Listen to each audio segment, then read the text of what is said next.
Hola, buenos días, buenas tardes, dependiendo a qué hora nos están mirando.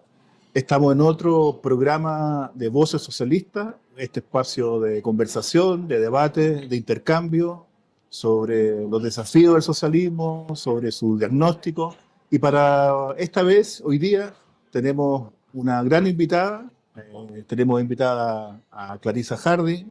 Ella es de profesión psicóloga, antropóloga, fue ministra de Planificación del primer gobierno de la presidenta Bachelet, ¿no? Una de las creadoras de lo que fue el sistema de protección social. ¿M? Por lo tanto, yo creo que tenemos mucho que conversar al respecto, justamente hoy día que estamos tratando de conversar respecto a cuáles son los desafíos del socialismo. Fue directora del Instituto de Igualdad y de Chile 21. Por lo tanto, podríamos decir que tiene un pie en la academia y otro pie en las políticas públicas. Entonces, es una síntesis perfecta para poder conversar respecto de lo que hemos estado conversando en estos distintos programas, ¿no? Sobre los desafíos del socialismo, la construcción de un proyecto, incipientemente, por supuesto, a partir, además, del mandato del último Congreso nuestro de ir preparando la Conferencia Nacional de Programas. Así que estamos muy contentos y agradecidos de por fin tenerte en este espacio de conversación. Muchas gracias, Francisco. Y sigo con la cosa académica porque ahora estoy a cargo de un centro de estudio de políticas públicas en la Universidad de Valparaíso, reivindicando la regionalización, que es uno de los temas que también los socialistas Exactamente. debiéramos abordar. Además te vemos toda la semana en el mostrador, ¿no? Ahí tienes un espacio de un programa de televisión. Sí, bueno, es un streaming. Streaming. Lo llaman podcast, creo que es una mezcla de video con audio. Con audio. Es un programa que compartimos un panel con Marta Lagos. Ah, perfecto. Y precisamente me toca los jueves temprano, así que el mismo día estamos conversando. Sí. Bueno, y vamos a eso, al tema de conversación. Bueno, tú sabes que estamos preparando una conferencia, una próxima conferencia nacional de programa que ha sido como postergada mucho tiempo, ¿no? Y curiosamente, ¿cierto? En este tiempo tan electoral ha surgido también la necesidad de poder discutir, ¿no? De poder conversar respecto de cuáles serían las dimensiones programáticas que podríamos tener como socialistas. Tiempo difícil para eso, pero a la vez necesario, ¿no? Es como, de alguna forma, una paradoja. Entonces, yo te quería preguntar algo, una pregunta difícil, ¿no? Pero que es amplia, entonces que tú la puedas abordar donde mejor te parezca, ¿no? ¿Cuáles crees tú que son los desafíos, ¿no? Podríamos decir, del campo socialista, para no solo restringirlo al partido, ¿no? Y no restringirlo solamente a lo que estamos viviendo en nuestro país, ¿no? Tú has tenido experiencia en eso. Yo hablaba del sistema de protección social, que es uno de los pilares de lo que nosotros llamamos el Estado social y democrático de derecho, ¿no? Entonces, ¿cómo tú podrías abordar cuando hablamos de esto, de los desafíos del socialismo, que parece un proyecto tan difícil de abordar en estos tiempos? Parece difícil cuando está en discusión algo más básico todavía, que es incluso la democracia. Exactamente. Y cuando, digámoslo con toda franqueza, las izquierdas, no solo en América Latina y en Chile, están en un franco problema de representación y adhesión ciudadana a nivel mundial. Y por lo tanto, incluso está en discusiones lo que tú llamas los estados democrático y social de derecho, están hoy día siendo interrogados en muchas partes del mundo. No somos una excepción. Pero yo ahí quiero hacer una reivindicación tuya como entrevistador, porque tú dijiste justo ahora empezó una discusión en un partido que discute poco, como te consta, es decir, abordar el desafío de una próxima conferencia programática con un partido que no tiene a su base militante discutiendo es complejo. El que hagan este tipo de programas, pero más que eso, empezó un debate que inauguró un dirigente, digamos, un ex dirigente del partido, Carlos Minami, cuando habló de la segunda renovación socialista, que es los grandes desafíos, dijo segunda renovación. Y empezó una sucesión de artículos, y tú escribiste a propósito de eso, poniendo en duda que de lo que se trata es una segunda renovación. Yo le quedé dando mucha vuelta a ese debate Y creo compartir contigo que el socialismo se renovó. Lo que nos pasa es que no hemos revisitado el socialismo, que es un poco la invitación que tú haces. Y es, ¿qué significa renovarse? En el fondo, adecuarse al momento histórico sin abandonar lo que son los fundamentos de origen del sentido del socialismo. ¿Por qué razón hubo una renovación socialista? Porque sí, el valor central originario del partido, que era cómo combinas igualdades con libertades y adhesión democrática, sí había sido puesto en cuestión por el socialismo. Cuando viene la renovación socialista es precisamente para volver a reivindicar lo que fueron fundamentos originarios del partido. Hoy en día eso no está en cuestión. El programa del 47. El programa del 47, que lo retoma la renovación socialista a fines de los 80, post-plebiscito. Cuando viene la renovación socialista, lo que hace es recuperar el fundamento del 47, porque entre medio hubo, sin duda, pololeos abiertos, con vías insurreccionales, con la vía violenta, y por mucho tiempo el partido convivió con esa discusión. Se zanja con la renovación socialista, digamos, dictadura mediante, la que nosotros vivimos y vivió el resto de América Latina. La había vivido en la posguerra Europa, cuando salieron del fascismo, y por lo tanto habían adelantado los partidos de izquierda un debate democrático. Acá había estado rezagado por las condiciones que vivía América Latina. Pero volviendo a tu pregunta, hoy día el desafío del Partido Socialista no es renovarse en ese sentido porque volvió a su matriz. El punto es que no basta volver a la matriz y decir nuestro reto es cómo convive democracia con construcción de derechos y libertades e igualdades, que es el gran debate el origen nuestro. ¿Cómo lo haces con las características históricas del momento que vivimos?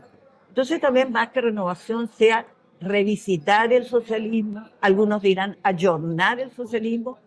No estoy segura que sea el momento de renovarlo, porque no tiene que, es decir, es curioso cuán vigentes están los fundamentos del 47. Han cambiado muchas cosas, pero esos fundamentos siguen vigentes. Más, esos fundamentos nacen 47 post-fascismo. Y por lo tanto, curioso y paradójicamente, estamos discutiendo hoy en el mundo cuando hay un rebrote de ultraderechas que vuelven a poner en cuestión incluso avances civilizatorios que se lograron desde el 47 en adelante. Un año después de la fundación de la declaración del Partido Socialista, del 47, del Gran Manifiesto, viene la Declaración Universal de Derechos Humanos y hay un cambio epocal. Es decir, el Partido Socialista en ese sentido fue un adelantado. Digo eso para... Sí. Y bueno, algunas de esas cosas ya están presentes. Es decir, por lo menos los titulares, el Partido Socialista se ha declarado ecosocialista, se ha declarado feminista. De ahí a que realmente lo sea es otra cosa. Ambas cosas, digo. Pero por lo menos en sus declaraciones ha asumido los retos contemporáneos. Lo que pasa es que todavía es, yo diría, un discurso al que le falta mucha carne. Sí, de eso hablábamos en parte con Ricardo Núñez, ¿no? Esto de la segunda renovación socialista. Y él era de la tesis de que más bien sería una tercera, ¿no? Porque para él, yo le encontré razón, ¿no? Que el programa del 47 es una primera renovación, ¿no? Es una renovación de una dispersión donde estaban distintas fuerzas socialistas, es la afirmación de socialismo y democracia, además en pleno auge del comunismo, ¿no? Stalin había vencido hace poco a los nazis y por lo tanto era muy fácil uno jubilarse por esta experiencia, ¿no? Y Ricardo dice con mucha valentía, Eugenio González, que el documento, y eso quizá habría que rescatarlo, él dice que es una articulación de muchos esfuerzos que hubo, no es que él se haya sentado a escribir, ¿no?, junto a otros intelectuales, sino que él recoge, ¿no?, debates básicamente de regiones, de Santiago, Valparaíso, Antofagasta, nos dice, de Concepción, y finalmente le da esta redacción. Entonces, como datos más bien anecdóticos, ¿no?, quizás, ¿no? Pero él dice que si se puede hablar de renovación, esta sería una tercera, ¿no? Pero Yo en ese, ya que tú aludes a ese artículo, lo que en el fondo yo cuestionaba si es posible anunciar una renovación, ¿no? Porque hay una frase, no quiero parecer pretencioso, una frase de Hegel que dice, el águila vuela alto al final del viaje, ¿no? Es decir, uno solo puede saber de un proceso al final que ocurre, ¿no? Y eso pasó con la renovación socialista también. Al final de esto, ¿no? Quedó un sinfín de experiencia, de práctica, de escritos, ¿no? Que lo pudimos denominar como renovación socialista.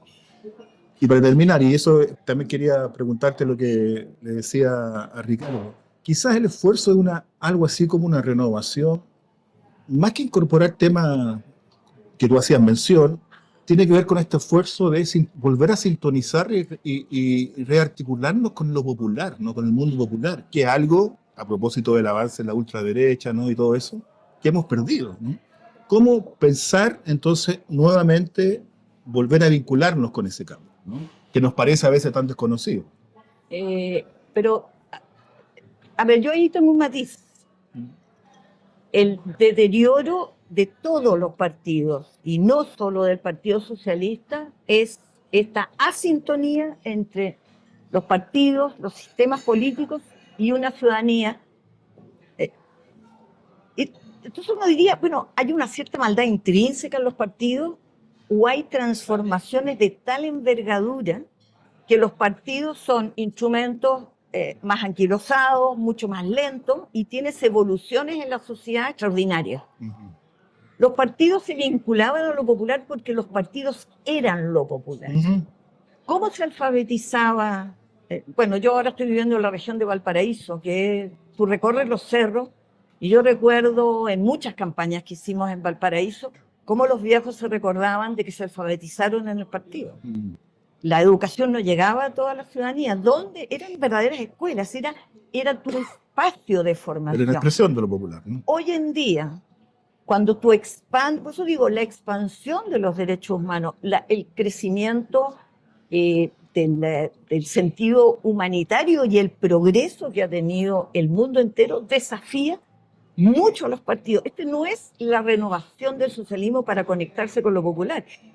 Hay que repensar la política, dado que tiene ciudadanías mucho más formadas, mucho más informadas y desinformadas al mismo tiempo, porque con las nuevas tecnologías de información y con las redes, hoy día ya no es solo información, es la profusión de información confusa, y por lo tanto los partidos ahí tienen un rol distinto. Más que de informar, es de procesar información analítica que con la capacidad crítica que tiene la sociedad pueda desarrollar su propio pensamiento crítico.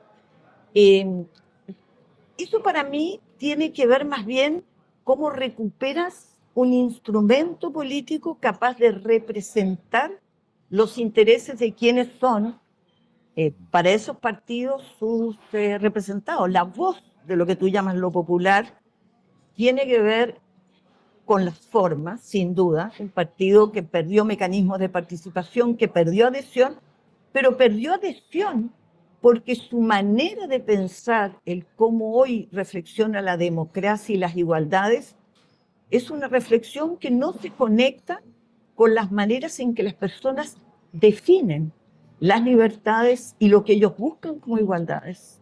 Yo creo que hay temas muy de fondo que hemos dejado de reflexionar. Mira, precisamente cuando tú dices que me he dedicado a los temas de protección social con la reforma de pensiones, ¿cómo diablos ganamos una pelea que en el mundo es un fenómeno culturalmente aceptado? Y es que sin solidaridad en los fondos de pensiones es imposible hacerte cargo con más sobrevida, con personas que envejecen. En sociedades en que la valoración de lo individual rompe la valoración de derechos colectivos y solidaridad. Entonces, no sé si me explico, ahí hay un tema más de fondo, más allá de que los partidos además son todavía incapaces por no tener sintonía en los contenidos, no solo en las formas. No es solo que dejaron de estar cerca de los ciudadanos, dejaron de pensar desde la cabeza de los ciudadanos. Y por lo tanto eso implica, ¿qué es lo que decía el 47? Que el socialismo finalmente no tiene principios únicos instalados como verdades, que era su crítica al Partido Comunista. No hay verdades instaladas. Tú tienes grandes principios que se van transformando con el devenir de la historia. ¿Qué hemos reflexionado del momento contemporáneo como partido? Mientras no hagamos esa reflexión, vamos a generar puras respuestas instrumentales, buscar mecanismos de participación. ¿Cómo llamamos estas discusiones a los comunales? La pregunta es, ¿quiénes van a los comunales? ¿Le hablas al pueblo o le hablas a los militantes poquitos que se juntan en el comunal? ¿Cómo vuelve a reconectar ese comunal en cada uno de los territorios con el territorio, con los ciudadanos y ciudadanas que habitan en esos sobre qué temáticas, con qué contenidos? Tal vez, como dices tú, el gran cambio es volver a pensar qué significa tener instrumentos políticos hoy día y un instrumento socialista con estas características. Sí, sí, es que por lo que tú dices, claro, el esfuerzo no es solo, no solo son los contenidos, a eso me refiero, ¿no? El esfuerzo es también cómo, de alguna forma, permitimos y canalizamos que un proceso de estas características ocurra también en lo popular, ¿no? Porque nos ayudaría mucho estar ahí, en lo popular, ¿no? Hoy día estamos mediados para saber qué ocurre ahí por medio de las encuestas, por eso que tienen tanta relevancia, ¿no? Es como, es el síntoma que desconocemos que pasa. Necesitamos una sonda para, de alguna forma, nos vaya orientando, ¿no? Pero en el programa del 47, por ejemplo, hay otro aspecto que es central, que es el trabajo, ¿no? Los trabajadores, como una centralidad respecto a que articula esto que se llamaba una república democrática de los trabajadores. Entonces también hay que hacer, yo creo que un cierto esfuerzo de pensar qué significa hoy día, primero, reafirmar esta centralidad del mundo del trabajo y los trabajadores como un sujeto histórico. ¿Qué significa hoy día, no? Porque el mundo del trabajo hoy día, por supuesto, que se ha transformado completamente, ¿no? Y por lo tanto, poder expresar y representar ese mundo se torna mucho más complejo y mucho más difícil, ¿no? Entonces, yo creo que como tú dices, es cierto, tenemos que retornar a lo del 47, pero eso adquiere el desafío de poder traducirlo a la realidad hoy día, no solo material, porque yo le decía a Ricardo que quizá olvidamos una premisa básica de estos manuales más elementales del marxismo, ¿no? Seguramente tú debiste haber leído, esto de que el cambio en las condiciones materiales implica necesariamente un cambio en la cabeza de las personas, ¿no? Y lo que ha pasado en Chile es que ha habido un proceso de transformación muy grande en muy poco tiempo. Evidentemente eso ha trastocado, ha cambiado y alterado lo que nosotros entendíamos como la subjetividad popular, ¿no? Bueno, una de las observaciones más importantes de las que tenemos que hacernos cargo cuando se habla de que nuestra gran o principal tarea es derrocar el modelo neoliberal, que es el capitalismo llevado a su forma más extrema, es que no es solo un modelo económico, Sí. es global, es un modelo de relacionamiento de la sociedad y por lo tanto crea cultura y valores. Es decir, el modelo neoliberal hoy día está encarnado en el modo en que nos relacionamos. Es decir, por eso solo pensar en el neoliberalismo como una transformación de la economía o las bases materiales es insuficiente. Por eso haber abandonado la lucha por los contenidos curriculares en la educación es malo, porque precisamente lo que tú transmites a través de la educación, que fue central también en los postulados iniciales programáticos del Partido Socialista, la centralidad de la educación como base, precisamente, ¿qué es lo que generaba la conciencia de los trabajadores? Era precisamente la educación. Bueno, pero me fui por las ramas para oír de vuelta tu pregunta de los trabajadores. La concepción restrictiva de trabajadores nunca la tuvo el Partido Socialista. No, era manuales intelectuales incluso, ¿no? Efectivamente. Y de hecho, parte del debate crítico era que se había abandonado la representación más de la clase obrera y habían demasiados pequeña burguesía y por lo tanto habían críticas. Hoy día eso es aún mucho más complejo. Es decir, el país se industrializó, por lo tanto es mucho más comercio, mucho más trabajador por cuenta propia. Sin duda, con la expansión de la educación, las profesiones también aumentó enormemente. La revolución tecnológica ha generado una transformación en el modo y en el mundo del trabajo gigantesco. La cantidad de personas que trabaja a través de aplicaciones, que no tienen un empleador. No existe esta imagen del explotador que subordina al trabajador. Estamos hablando de transformaciones dramáticas. Por lo tanto, hablar del Partido de los Trabajadores es hacerse cargo de una realidad extraordinariamente compleja. Pero te la voy a poner más compleja. Nadie había considerado, hasta que el partido se declara partido feminista, que el cuidado que las mujeres masivamente realizamos por el trabajo doméstico que no realizan terceros, pero sobre todo del cuidado de los trabajos de las personas dependientes, que se llaman, que son los niños, los adultos mayores con disfuncionalidad, las personas con discapacidad. ¿Quién se hace cargo? Mujeres que hacen un trabajo no remunerado. No era considerado un trabajo. Y hoy en día el gran debate que tiene a nivel, no solo en Chile, con el proyecto de ley de sistema de cuidado, sino también es un debate que abrió el feminismo a nivel mundial, es que la sola calificación de una actividad que genera riqueza, porque el cuidado le genera este trabajo no remunerado de las mujeres, más o menos genera algo así como el 12% del Producto Interno Bruto del país. Es decir, contribuimos al desarrollo. Bueno, alguien lo reconoce, alguien lo valoriza, alguien lo traduce en una transferencia monetaria para las mujeres o en un reconocimiento especial. Ahora se discute. Hay que darle a las mujeres en las pensiones un 0,5% del aporte nuevo patronal. Ojo, le está a la sociedad devolviendo a las mujeres lo que trabajó gratuitamente. Es decir, la complejidad de la discusión del trabajo es de esa envergadura. Sin duda este partido representa todos esos intereses. También, ¿y de quién es hoy día? Yo sé que voy a plantear un tema que no es popular hoy en día, que es probablemente el que más cruzado nos tiene, que es el tema de la migración. Pero si tú dijeras, ¿quiénes son hoy día los trabajadores pobres, más jodidos, más subordinados? Quedan los del 47, son los migrantes.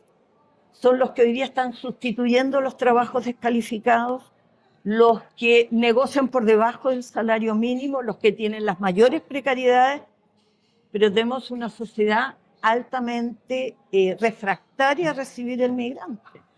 Entonces el partido, yo entiendo que te hagas cargo de una sensibilidad en la ciudadanía de que la migración desbordada genera dificultades también a los nacionales, pero estamos renunciando a aceptar que cuando tú abres el mundo global comercial, también abres fronteras para los seres humanos y que el tránsito de personas, tú debieras también asegurar que fuera en igualdad de derechos.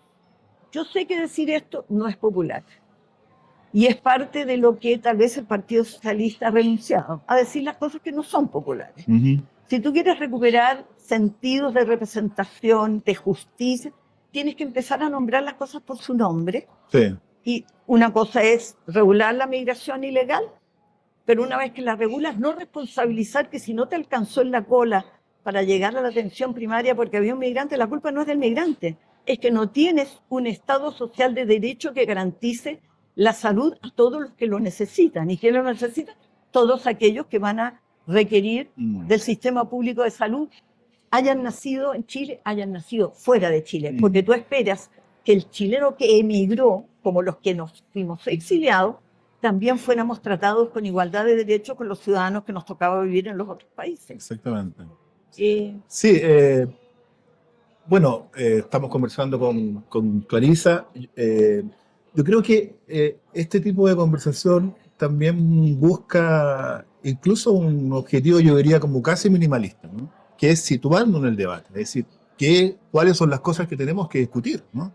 Porque podemos discutir otras cosas a lo mejor y podemos terminar discutiendo en una conferencia sobre políticas públicas, ¿no? Aquí tú has puesto algunos temas de debate donde el partido tiene que pronunciarse, ¿no? Tiene que de alguna forma tomar posición al respecto. Como alguien dice por ahí, hoy día nadie busca tener razón, sino que ser popular, ¿no? Y por lo tanto renunciamos justamente a esto, ¿no? Y yo creo que la renuncia en un cierto horizonte programático, en un cierto horizonte de sentido, al final nos confunde, ¿no? Porque A propósito de esto de la AFP, ¿no? De cómo sensibilizar respecto al componente solidario que efectivamente tiene que tener un sistema de esta característica. Bueno, nosotros también somos un poco responsables de eso, ¿no? Con los Lo retiros, retiro. ¿no? Lo que hicimos justamente fue reafirmar El hoy ahorro día individual. el ahorro individual, y hoy día es un contrasentido decir que Así queríamos es. algo distinto, ¿no? Así es. Entonces, también hemos perdido esto que la derecha llama como una caricatura, la batalla cultural, ¿no? Ahora ellos usan esto de la batalla cultural. He visto a Milei que está en esa cruzada, en la batalla cultural, ¿no? Entonces, yo creo que es muy importante esto que tú dices, porque en el fondo encuadra, ¿no? el tipo de discusión que tenemos que tener y los temas con los cuales tenemos que abordar, ¿no? A lo mejor sin respuesta todavía, por supuesto, porque están todas las izquierdas pensando esto, ¿no?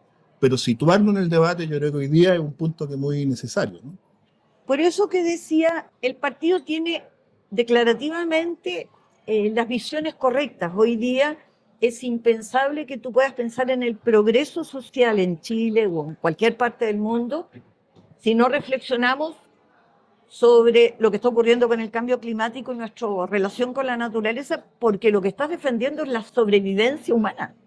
Está claro que la desertificación provoca migraciones masivas, porque no puedes vivir en lugares sin agua. Las migraciones se están provocando no solo por guerras, no solo por conflictos raciales o como lo que ocurre en el Medio Oriente. Las migraciones más serias tienen que ver con la depredación de la naturaleza y el que dejaron de ser lugares habitables y vivibles. Y por lo tanto, no hacerse cargo de eso es no entender que lo que nos estamos jugando es el sentido de vida de la humanidad o el cómo usamos el agua. Sin agua nos vamos a morir, es decir, definitivamente. Es decir, todas estas expediciones que hay, digamos, por el espacio, es porque se está pensando a futuro en la extinción de la humanidad y la posibilidad de buscar lugares habitables. Esto no es una fantasía. Esto tiene que ver así de seriamente hemos abandonado lo que era nuestro recurso para sobrevivir como especie. Entonces, sí, yo entiendo que no nos podemos ir siempre en esta volada y mirar, pero si no tienes un horizonte estratégico, sí, el partido se declaró eso. ¿Qué significa en concreto para Chile? El partido se declaró feminista. ¿Qué significa en concreto? Lo que yo te decía, si tú no reflexionas de cara a la ciudadanía, que cuando una mujer trabaja gratuitamente en el hogar, le está aportando al desarrollo del país, y no tienes claro de que un país se está enriqueciendo a costa de un trabajo gratuito, es muy difícil que después tú defiendas que ella no es que recibe un subsidio en la pensión, le estás reconociendo. Al igualar la pensión, le estás reconociendo el trabajo hecho. Todo trabajo tiene que ser reconocido. ¿Y cómo se reconoce? Con un salario justo. Cuando tú dices el Partido de los Trabajadores que defiende el trabajo, condiciones dignas de trabajo, un salario justo. Entonces, esto fue reducido a una mala discusión en el Partido Socialista por algunos voceros de la Renovación que dijeron, estamos cayendo en los identitarismos. Entonces el feminismo pasó a ser identitarismo. El 52% de la población, que son las mujeres, pasamos a ser identitarias. No, y resulta que buena parte del progreso del país descansa en este trabajo gratuito de las mujeres no reconocido. Más el hecho de que por eso no trabajan remuneradamente, y si trabajaran remuneradamente también aportarían al progreso y al enriquecimiento de toda la sociedad. Es decir, eso no es identitarismo, eso es defensa de la igualdad de derechos de hombres y mujeres, todos en su condición de trabajadores y trabajadoras. Claro, pero es una lectura distinta a lo que tú haces un poco, ¿no? Efectivamente, O sí. sea, Si tú puedes mirar, tienes que mirar tus grandes principios y después no puedes empezar por la política pública. La política pública es instrumental, es como yo traduzco exactamente. este gran horizonte. Acá todo es minimalista, todo es para hoy. Entonces yo legislo para la realidad de hoy, para las encuestas de hoy que me dicen esto. Bueno, hay que ser realistas. Si no, con un Congreso adverso, si no aceptas las imposiciones que hace la derecha, te quedas sin reforma previsional. Está bien, va a ser una reformita previsional, pero que tengamos claro que es una reforma inconclusa, que no va a resolver el problema, que los problemas del desarrollo sostenible no se van a resolver con pequeñas leyes que requieren una mirada y un Sí. horizonte de largo plazo. Y tienes que jugar entre coyuntura y mirada larga. El partido dejó de mirar el largo Sí. y se metió en la coyuntura. Digo, creo que ese es su reto. Ahora, esto no es para que nos juntemos en los comunales Sí, sí, sí. a hablar de qué va a pasar en 20, 30 años cuando el hambre y las necesidades económicas son acuciantes hoy. Sí. Pero perfectamente puedes combinar el presente con una mirada y una perspectiva de los grandes temas del futuro. Sí. Yo te quería como comentar, ¿no? Esta como, yo diría, cierto semblante que aparecen a veces en la izquierda, ¿no? Una cosa muy intuitiva solamente, ¿no? Como más bien del punto de vista conservador, ¿no? Y estas derechas aparecen como disruptivas, ¿no? Como rebeldes. Uno escucha a Trump, ¿no? Y es como un símbolo de irreverencia, ¿no? No sé si tú pudiste escuchar un discurso de Trump que hablaba sobre la protección a la industria nacional, ¿no? Que era como el mundo al revés, ¿no? Era lo que nosotros siempre hacíamos Así es. y ahora aparece en él. O renegando el cambio climático porque eso inhibe el trabajo. Entonces, ¿cómo evitar esa trastocación, ¿no? Y que la izquierda siga conservando este espíritu de rebeldía y irreverencia? En los años 68, en la revolución de los estudiantes en mayo, el eslogan principal era prohibido prohibir, ¿no? Hoy día parece que es al revés a veces, ¿no? Hoy día parece que hoy día estamos llenos de protocolos, no de prohibiciones, de policías gramaticales de cómo decir o no decir las cosas, y lo que de alguna forma aparece es como un cierto conservadurismo, que por supuesto yo creo que es necesario a veces, ¿no? La democracia tenemos que conservarla, ¿no? No digo que no sea así, pero que dibuja una izquierda un poco más cauta, ¿no? Frente a esta derecha que aparece como disruptiva, rebelde, irreverente. Bueno, parte de la crisis de las izquierdas. De las izquierdas, lamentablemente hay que ponerles apellidos democráticas. Que eso es parte también de la discusión que tenemos pendiente. Sí. Creo que alguna vez la Pero en el conversamos. programa, tú sabes que en el programa del 47 es donde aparece por primera vez esta denominación socialismo democrático. No es algo que sea hoy día, ¿no? No, pero en el fondo lo que está, Sí, porque por supuesto. tenía el gran debate era con el Exactamente. comunismo y con, Sí. con la Unión Soviética y Sí. el hegemonismo soviético, pero construiste a partir de ahí el socialismo, a diferencia del comunismo, cuya definición era por definición democrática. En el fondo, si el socialismo democrático, si el socialismo no es democrático, no es. En rigor, Chávez y Maduro podrán haber dicho que son socialistas, y yo me atrevo a decir, si ellos declararon socialismo y crearon un régimen autoritario, pues no era socialismo. Ese es nuestro Ahora, dogma. claro, pero el punto es que como de verdad existe hoy día difundida la idea de que estas son izquierdas y son socialistas, hay que poner hoy día, por razones inevitables, para hacer la distinción, tienes que hablar de izquierdas democráticas y socialismos democráticos, es cómo haces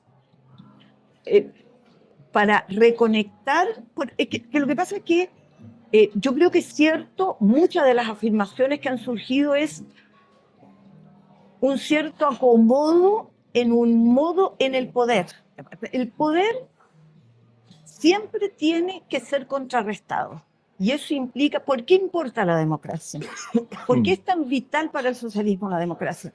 Porque el poder, si no tiene contrapeso, si no es contrarrestado, genera inevitablemente el hábito del poder, el uso del poder y la desconexión. Esto que se llaman las élites, la elitización. Incluso en democracia sucede. Efectivamente, Peor todavía, si no pero es cosa de ver las transformaciones que viven muchos de nuestros dirigentes cuando pasan de militantes a ser dirigentes y luego pasan al aparato del Estado.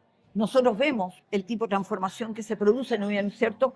De pronto descuido y abandono de lo que es vivir la cotidianeidad. Y esto le pasó a las izquierdas, un cierto acomodamiento del poder, y eso es conservadurismo. Significa dejar de cuestionar lo que haces e interrogarte dónde te equivocaste, dónde desviaste el rumbo, dónde y cuándo dejaste de escuchar a quienes dijiste representar. Y ese es el retorno. La derecha tuvo tiempo, estuvo fuera, un periodo de grandes hegemonías de este mundo del progresismo, por llamarlo así, con derechas mucho más a la retaguardia, que empezaron a nutrirse de estos descontentos populares y a hacerse cargo, exacerbando, por cierto, muchos de los elementos que son, yo diría, muy poco progresistas, pero exacerbando a partir del miedo y las dificultades que hoy día tiene el mundo. El socialismo, como dices tú, tiene que atreverse sin por eso abandonar ciertas tradiciones, que es la dificultad, es cómo mantienes ciertos vínculos históricos, de identidades, de tus tradiciones, y simultáneamente adaptarte a los cambios y hacerte cargo de esos cambios, sin temores. Por eso nos abrimos mucho al recambio generacional. Ahora, recambio generacional sin contenidos no sirve.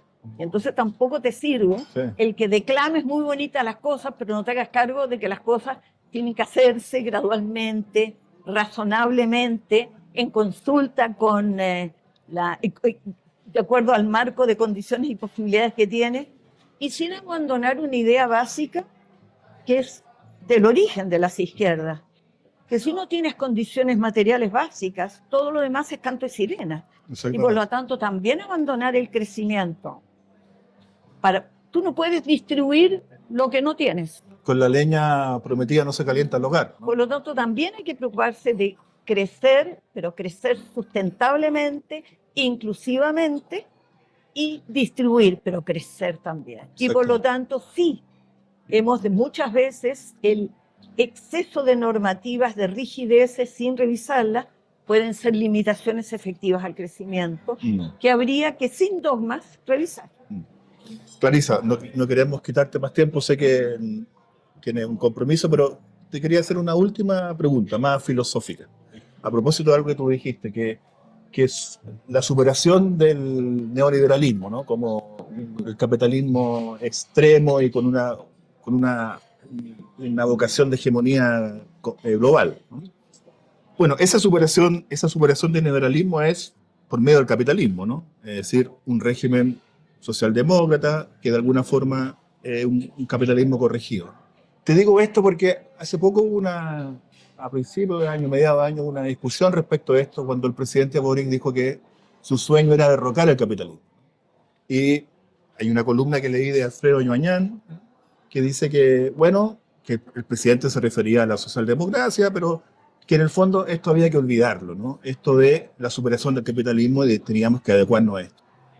Me pregunta, ¿un programa socialista como Horizonte debiese abandonar esta idea que hoy día es irrepresentable, por supuesto? Hoy día la salida del capitalismo no tiene representación, un significante vacío, ¿no? Pero es un cierto horizonte, ¿no? Porque yo diría que una de las características del socialismo, de una perspectiva socialista, es que el régimen capitalista es un régimen históricamente determinado, ¿no? Por lo tanto, no es algo esencial a la naturaleza humana, ¿no? Entonces, renunciar a eso, incluso como horizonte de sentido, ¿te parece algo plausible o debiésemos mantener este horizonte, ¿no? Esta utopía, por así decirlo? A ver, primero tenemos que afirmar algo.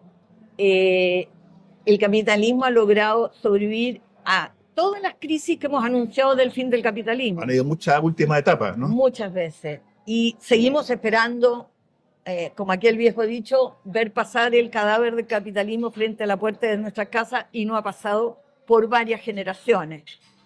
Yo entiendo que en esa perspectiva abrazar un capitalismo en un Estado democrático y social de derecho es un avance gigantesco. Por supuesto. Hoy en día, y que además tiene pilares fundamentales en la defensa de la democracia hoy amenazada y en derechos que han avanzado mucho, pero que siempre corren riesgos y amenazas de regresión. Pero creo que sigue siendo fundamental el que tú tengas como horizonte en la vida la construcción de relaciones que no estén basadas en la subordinación de unos por otros. Que ese es el fundamento de la lógica del capitalismo. La subordinación del trabajo al capital, que termina siendo la esclavitud del hombre por el dinero, por el capital, por la maquinaria. Es decir, es la deshumanización del hombre. Creo que hoy día puedes redefinir y repensar cómo rompen los modelos de subordinación Por eso me parece absurdo que se peleen y nos llamen de izquierda woke cuando decimos no puede existir subordinaciones de las mujeres a los hombres, y por eso las desigualdades de género generan desigualdades y discriminaciones que no están basadas, sino en en el poder. Y por lo tanto tienes que romper los modelos de reproducción de poder económico, social o simbólico y culturales. Son muchos más amplios. Si no tienes eso como perspectiva en el horizonte, efectivamente nos vamos a quedar, como dices tú, con significantes vacíos que no dicen nada. Puede que sea muy remota la imagen de derrotar el capitalismo, pero no tiene por qué ser digamos, una imagen poco plausible el que el hombre y la mujer, la humanidad, logren construir relaciones de no subordinación y por lo tanto replantearse estas nuevas relaciones con el medio natural, con la naturaleza, plantearte las relaciones entre hombres y mujeres, plantear las relaciones políticas entre quienes ejercen, quienes representan y quienes son representados, son todos modelos también de ruptura de poder hegemónico. Y quedaría también como derrotas el modelo de acumulación de capital que deshumaniza el trabajo. Hemos avanzado mucho y hay que seguir avanzando en legislaciones, en sindicalización, en reconocimiento de derechos, en participación de los trabajadores como horizonte. Pero las ideas tienen que ver en el fondo con, finalmente el horizonte es la igualdad. Exactamente. Horizonte largo y pasos cortos. Una combinación. Bueno, hemos tenido otra muy grata y gran conversación con otra gran invitada, Clarisa Hardy. Esperamos tener otro encuentro, otra conversación más adelante en la medida que vayamos avanzando. Cuando hayamos superado todas estas desigualdades. Cuando hayamos superado y tengamos el marco del debate, que probablemente muchas de las ideas que dijo Clarisa acá van a tener que estar en un marco de debate para nuestra conferencia. Así que muchas gracias Clarisa, y esperamos encontrarnos nuevamente. Y muchas gracias a todos los que nos están viendo y escuchando.